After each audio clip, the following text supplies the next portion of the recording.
एक बार की बात है, किसी जंगल में एक कौवा रहता था। वो बहुत ही खुश था क्योंकि उसकी ज्यादा इच्छाएं नहीं थीं। वो अपनी जिंदगी से संतुष्ट था। लेकिन एक बार उसने जंगल में किसी हंस को देख लिया और उसे देखते ही सोचने लगा कि ये प्राणी कितना सुंदर है। ऐसा प्राणी तो मैंने पहले कभी नहीं देखा। इतना साफ और सफेद। यह तो इस जंगल में औरों से बहुत सफेद और सुंदर है, इसलिए यह तो बहुत खुश रहता होगा। कौवा हंस के पास गया और पूछा, भाई तुम इतने सुंदर हो, इसलिए तुम बहुत खुश होगे। इस पर हंस ने जवाब दिया, हाँ मैं पहले बहुत खुश रहता था, जब तक मैंने तोते को नहीं देखा था। उसे देखने के बाद से लगता है कि तोता धरती का सबसे सुंदर प्राणी है। हम दोनों के शरीर का तो एक ही रंग है, लेकिन तोते के शरीर पर दो दो रंग है।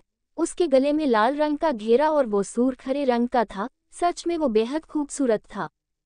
अब कौवे ने सोचा कि हंस तो तोते को सबसे सुंदर बता रहा है, तो फिर उसे देखना होगा। कौवा तोते के पास गया और पूछा, भाई तुम दो दो रंग पाकर बड़े खुश होगे। इस पर तोते ने कहा, हाँ मैं तब तक खुश था जब तक मैंने मोर को नहीं देखा था। मेरे पास तो दो ही रंग हैं, लेकिन मोर के शरीर पर तो कई तरह के रंग हैं।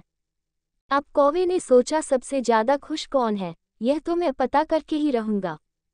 इसलिए अब मोर से मिलना ही पड़ेगा।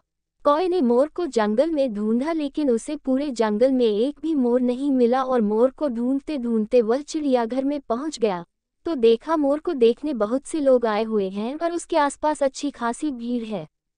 सब लोगों के जाने के बाद कौवे ने मोर से पूछा, भाई तुम दुनिया के सबसे सुंदर जीव हो और रंग बिरंगे हो, तुम्हारे साथ लोग फोटो खींचवा रहे थे।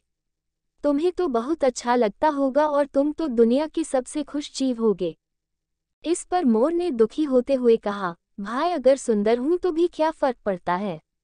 मुझे लोग इस चिड़ियाघर में कैद करके रखते हैं, लेकिन तुम्हें तो कोई चिड़ियाघर में कैद करके नहीं रखता और तुम जहां चाहो अपनी मर्जी से घूम फिर सकते हो।